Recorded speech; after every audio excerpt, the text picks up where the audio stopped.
Hi all, welcome back. Enemy Action Kharkov, German Soul, part 59. Alright, sorry I had to split that in two there because, yeah, an hour and a half. Didn't like get the stretch on, and plus I needed to take a break at that time as well, so it felt like it was easier to just do it that way, and then I could copy it across while I was away taking my break and whatever. But yeah, I say that break, that's been 2 or 3 hours to be honest. So, right, so all the movement made, and there was only one unit that didn't move, he just locked in there. Still got a reserve there, so yeah, combat checks, attack checks, yeah, we figure there's going to be a combat here. Yeah, there's only one unit in there, isn't there? There's a core Rouse unit, isn't it? Yeah, he's, I want to say he's probably gone. He doesn't look like in good shape, does he? Okay, so combat checks, attack checks, maybe what you call them. Well, as attack checks, Grant. And ascending order, yeah.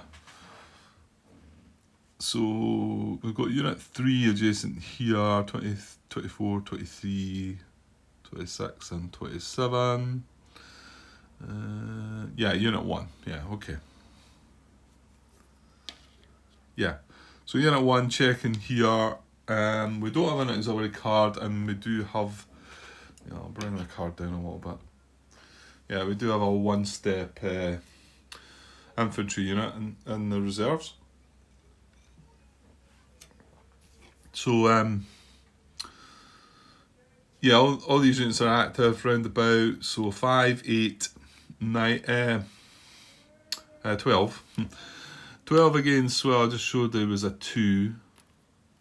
Okay, he's got an IP. So that gives him a +1. However, that takes him to a 3, but he's out of supply. Hold on though. Yeah, because forward support markers along the other side, isn't it? So he's got a strength of 2, gets a +1 for improved position, that's up to 3. He's not adjacent to the supply German unit. However, the attack would not be in Soviet support. All the attackers are outside the support line. That is the support line there.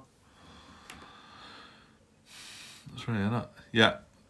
So another +1, so that takes him to a 4.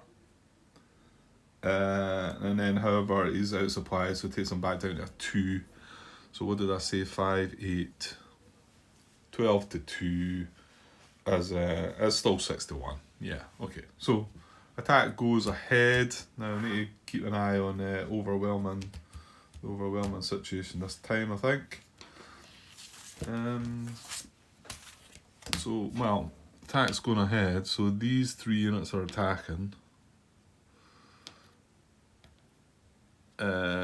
Yeah, sorry, I didn't consider the reserve in that. When do we check? Well, actually, yeah. We should check before adding the reserve, shouldn't we?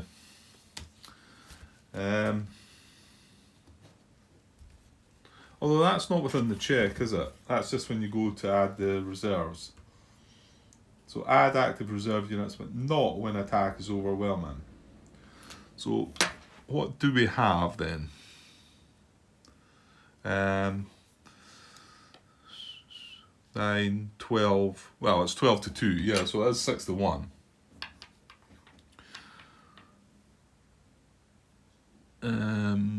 At 6 to 1 odds, it's 1, 2, 3 chip pools, but he's out of supply, so.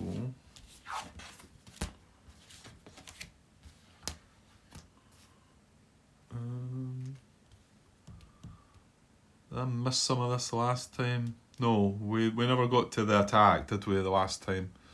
We were checking around Kharkov, did we? No, we didn't.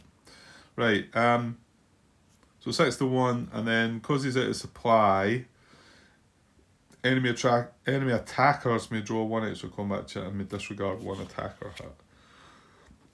So it's 1, 2, 3 chip pools. They get an extra one for the out of supply.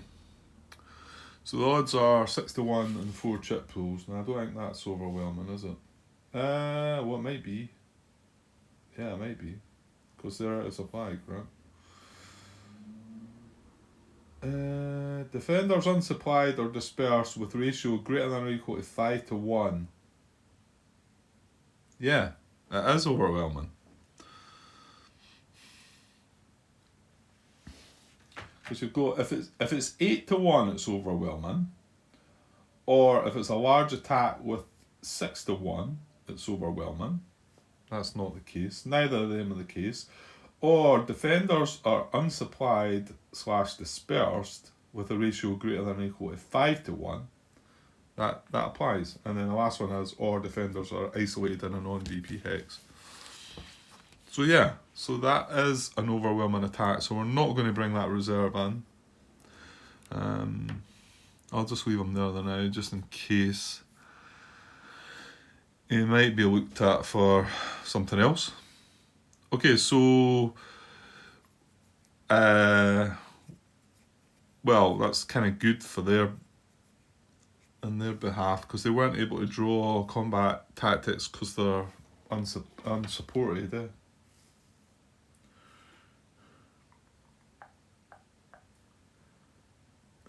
Skip if attack overwhelming or unsupported. So yeah, we're skipping it either way. So yeah, nothing's changing. It's 6 to 1 odds, 4 chip pools. Now, well, we can play a card. Well, we're unsupplied though.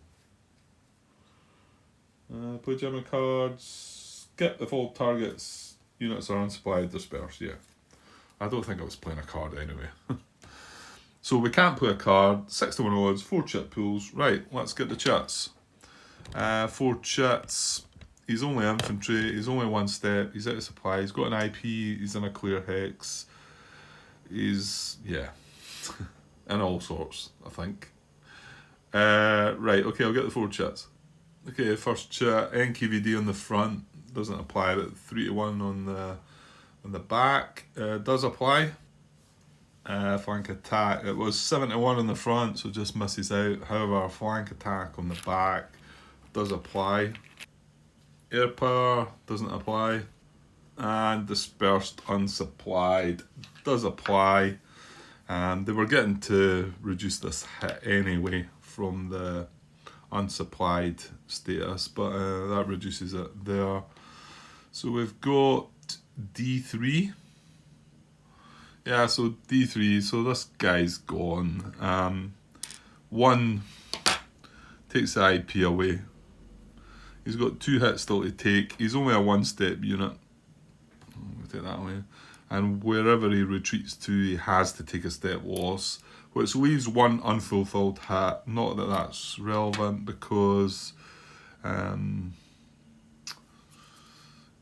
yeah, they weren't taking any hits, the Soviets anyway, so yeah, we kind of expected that. I suppose it takes up a bit of their time, you know, having to deal with that guy, but right, okay. So no hits to them, and then advance after combat. Unit 1. It's not in the arrows, it's into the, it's not primary, secondary, enabling supply.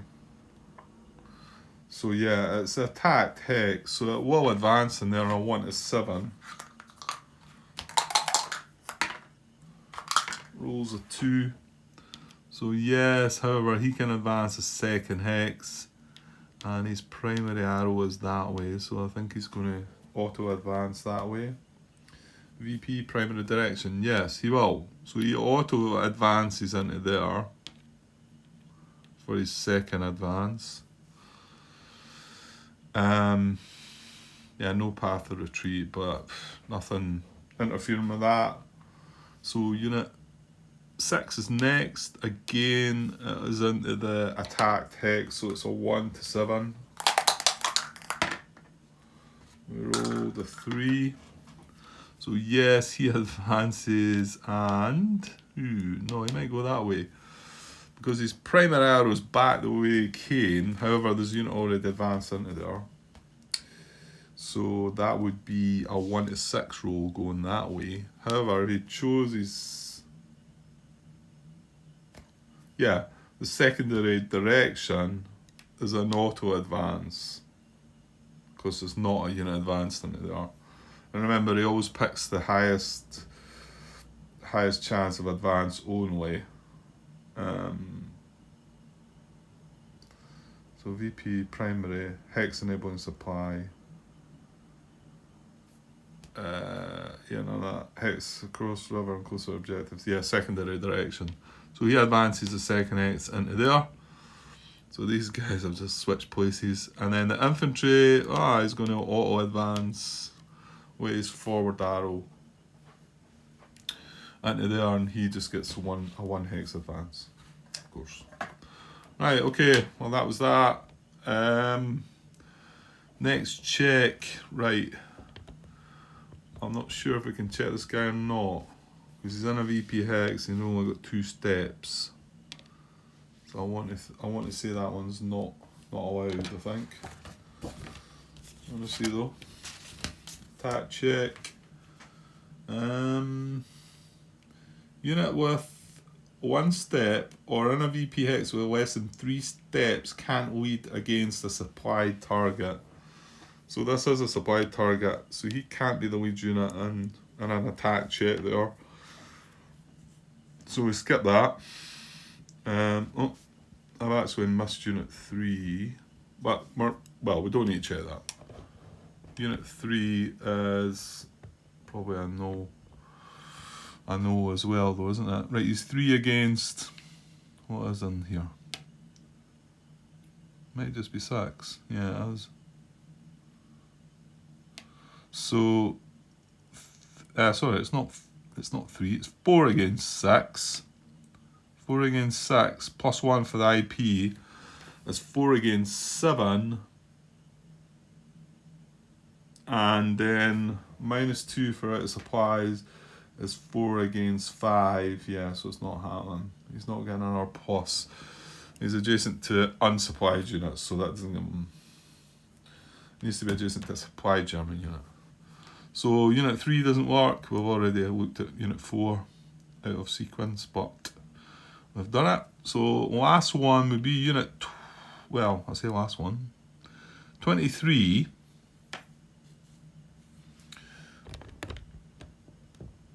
Grant, stop. Forgot the reserve. Right. And the reserve wasn't involved in the battle because that was overwhelming.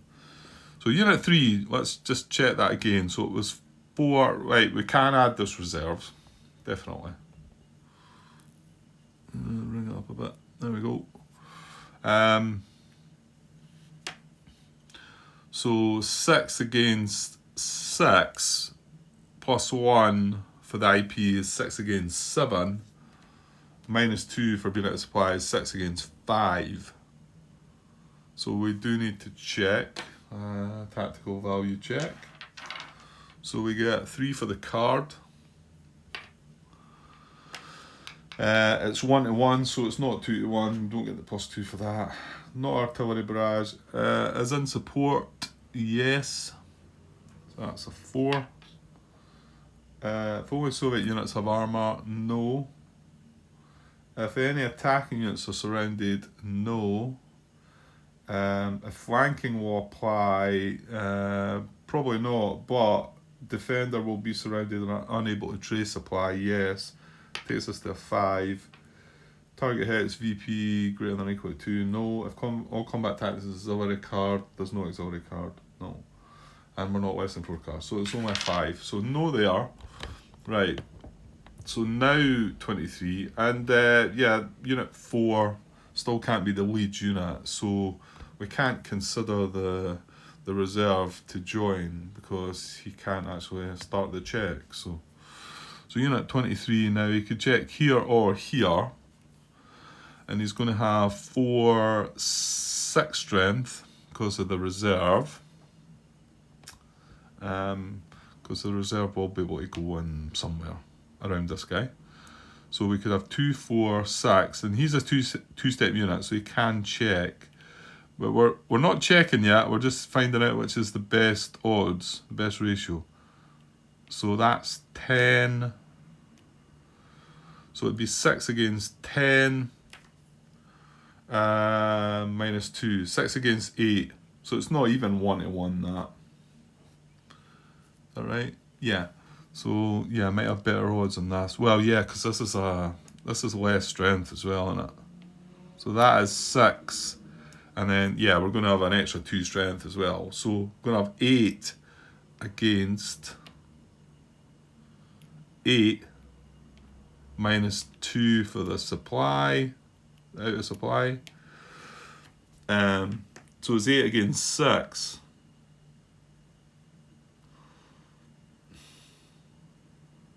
Two, 4, 6, 8.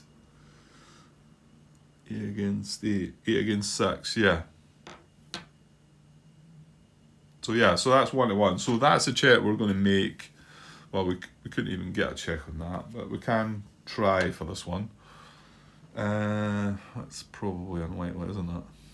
Yeah. So 3 for the card. It's not 2-to-1. No artillery barrage. We're in support. It's a 4. Only Soviet units have armour. No, it's the other way about, to be honest. If any attacking units are surrounded, no, the flanking will apply. It might this time, but defender will be surrounded anyway, so it's up to a 5. Target hits VP 2. No, that's not Kharkov, so no combat tactics. I think it's a winning card. Yeah, we're sitting at a 5 again, so not going to happen. So yeah, and then Unit 24 could do the check on this, but we know it's like 6 strength against, what did I say? 8 it comes out at, doesn't it? So no. So yeah, that's it.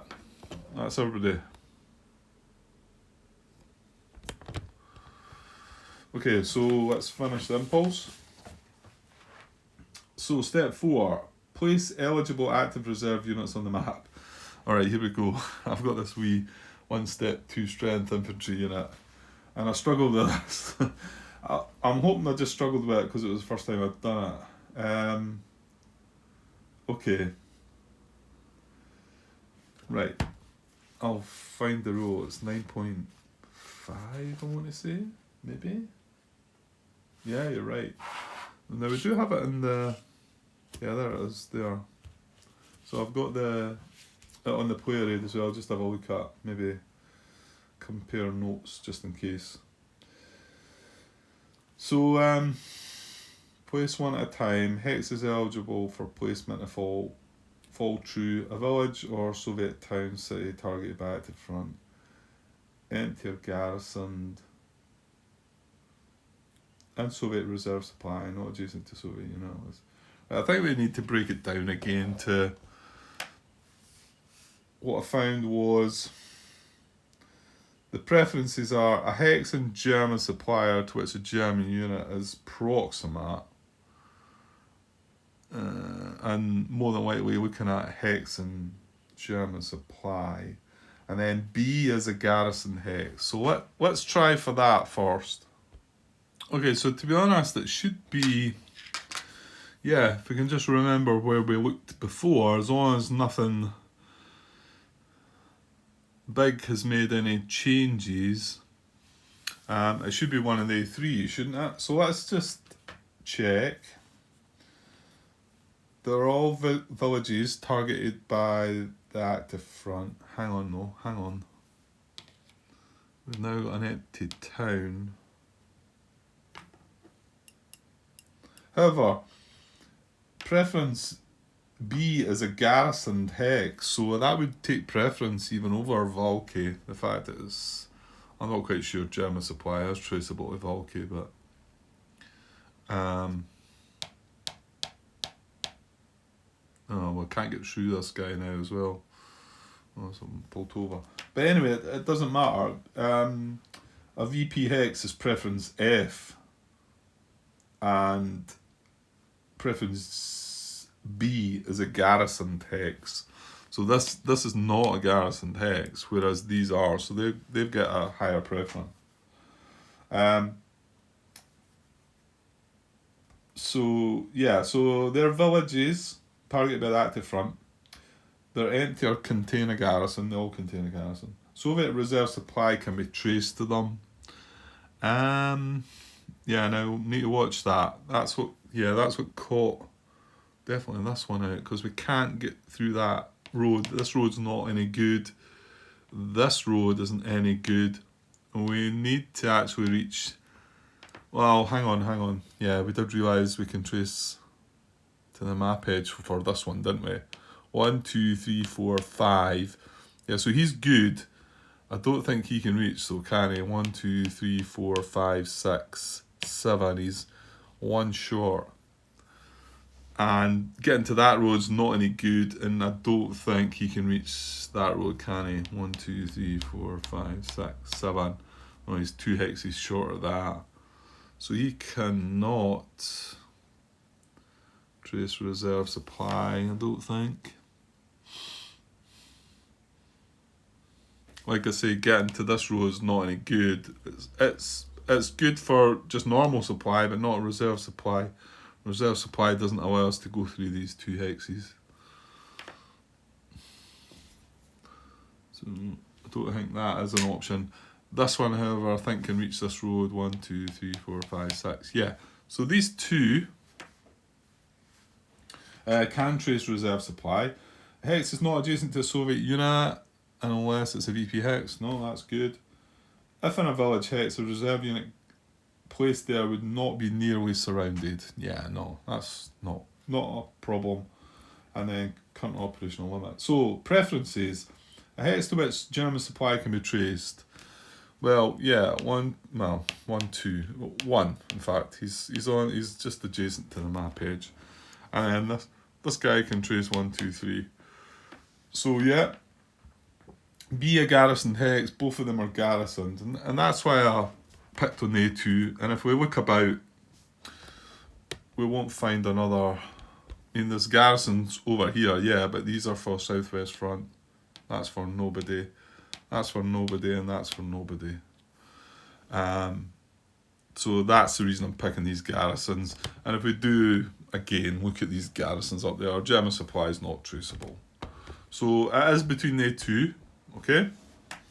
And then, so preference C is a hex adjacent to a German unit. Well, none of them are. D is a hex in Soviet support. And none of them are. 1, 2, 3, 4, 5. Yeah. No, they're not in support.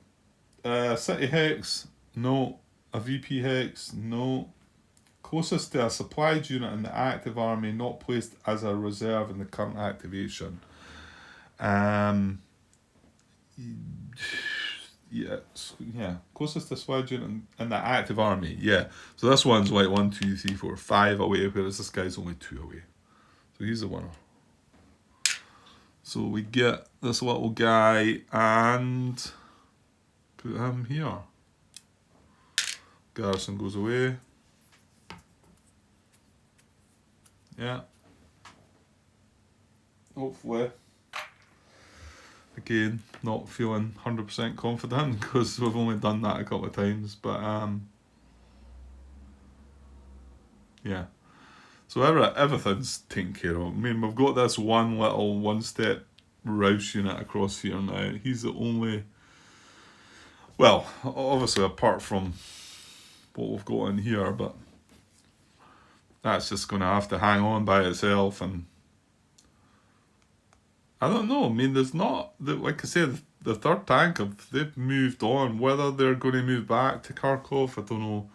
I get the feeling at some point... Operational limit it's going to kick in. Operational limit's going to kick in because this is going to go away now, isn't it? And I think that's when that's going to kick in, which might see them drop back because this is a near operational line, and something's telling me that, you know, I think this is what they've done different in this game compared to Ardennes. They brought in a bit where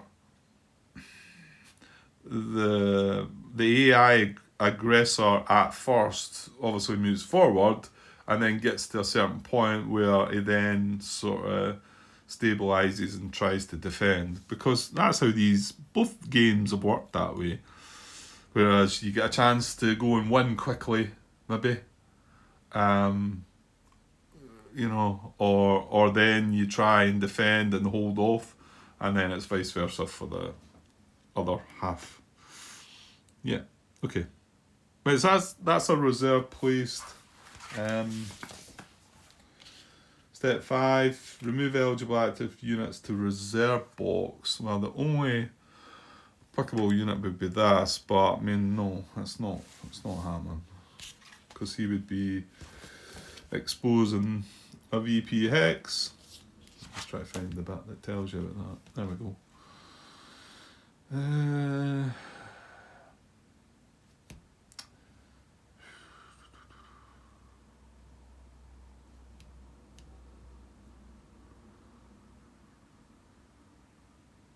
Right, come on, stop. Adjacent active on map unit and hex and supplies eligible if the unit didn't move or attack this activation. All the following apply. He's not got people adjacent to him, but I'm just like, surely if he had 2 units adjacent to him. So adjacent to German unit, yes. Removal would not cause Soviet unit to be nearly surrounded or unable to trace supply. Okay. Removal would not cause surrounded German unit to become unsurrounded. Unit was not placed to reserve this activation.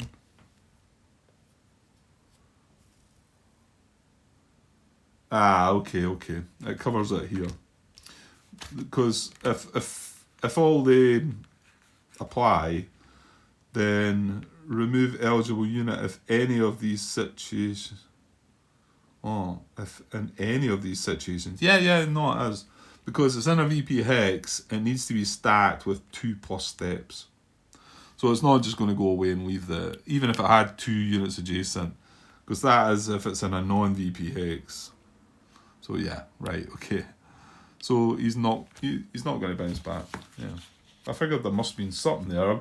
I was looking for the restriction that says, to not leave anything proximate to it, but it doesn't kind of put it that way. So, and then step 6 is place an IP marker on one eligible active unit.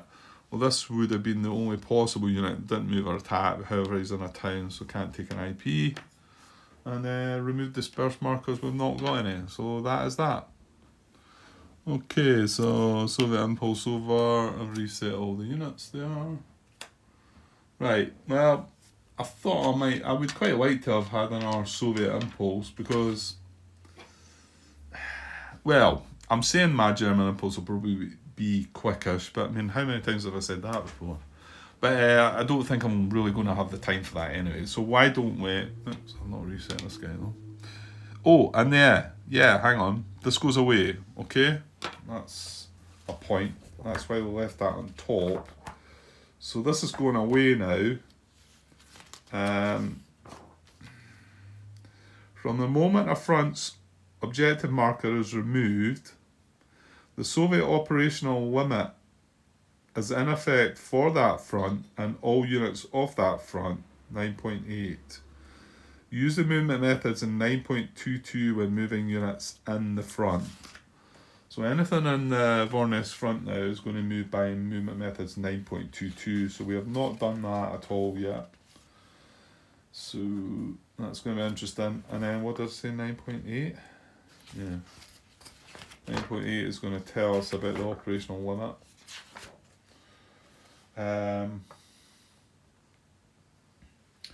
It's got effects of the operational limit. Yeah, let me just read this quickly. When the far or near Soviet operational limit line is in use, right, how does that work then? On turns 1 to 5, the entire map is within the Soviet operational limit on game turns 1 to 5. Hold on. It says the Soviet operational limit is in effect for that front. Well, I'm assuming that it's still within turn 5, so it doesn't really kick in until turn 6. In turn 6 onwards, the far operational limit line is in use when the Soviets have 21 or more VPs, and then the near operational limit line is in use when the Soviets have 20 or fewer VPs. And the operational limit in use can change in the middle of an activation, which the VPs change between 20 and 21. Wow, okay. That's going to catch people out. And then effects of the operational limit. When the far near Soviet operational limit line is in use, actions by Soviet units subject to the limit, that is, Soviet units in the front without an objective marker, are affected in hexes beyond to the west/south of the line as specified in certain movement methods and placement procedures. The operational limit has no effect on supply and Soviet support. So yeah, I think it's going to affect some movement methods in. Interesting that I mean, we've been talking, it only came up, it comes up 9.25. So yeah, maybe that's just what I'm seeing it. I think I've seen it elsewhere as well, I don't know. Okay. Right, so that goes away. That's it gone. And hopefully we'll remember that. Yeah, fingers crossed. Right, let's see if I can maybe just, because we're only 31 minutes there, just finish this part off with a German impulse. It might be easier said than done because I'm not sure what I'm doing. I mean, I do have the option now. I could use the any one unit move to secure this. I don't know if that's smart or not. I've probably got a decent card to do it with, and this Core Rouse card. I mean, the event doesn't terribly interest me. We just got another Core Rouse unit eliminated. Yeah, the one thing that I did think, I assigned 2 replacement points, and in actual fact, that would strengthen that guy, I think, as long as he's eligible. He's in supply, so I want to say he probably is eligible. And then it could bring one of these back into the... So it doesn't have a completely useless effect. I mean, the other thing, it could deploy the one unit that's already in there, which is a 4 strength one, but... I mean, it's got to deploy over in that area, so... This is going to end up... Well, actually... Could it deploy in Sumy? No, it can't. I'll tell you why, because that garrison. We would need to be 5 away from that garrison.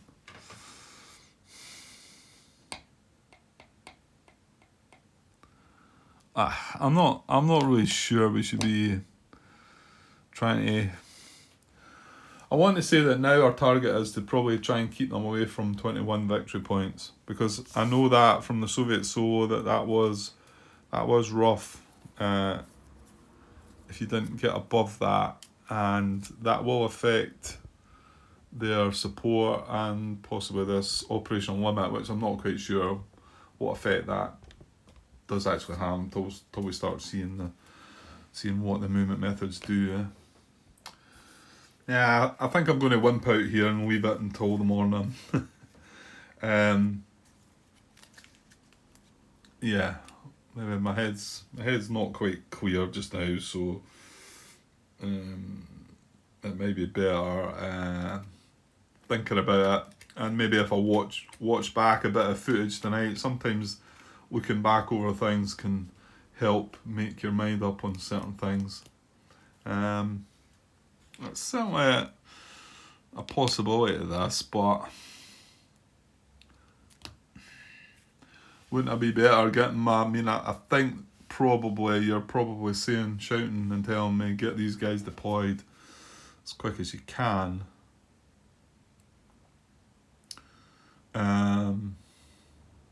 Mm-hmm. Yeah, I think so. I mean, what was it? It was the first Panzer Army card we drew, wasn't it? Which isn't quite as useful. Yeah. Yeah, okay. I think I'll just leave this as a short part and put it out there and come back tomorrow morning, like I say, with a bit fresher head and think about what I'm going to do next. Yeah. And I should be able to get a part or two done tomorrow and then that'll be me for a couple of days, probably. Yeah. Okay, right, well, I'll just leave it at that and I'll be back soon. Okay, cheers.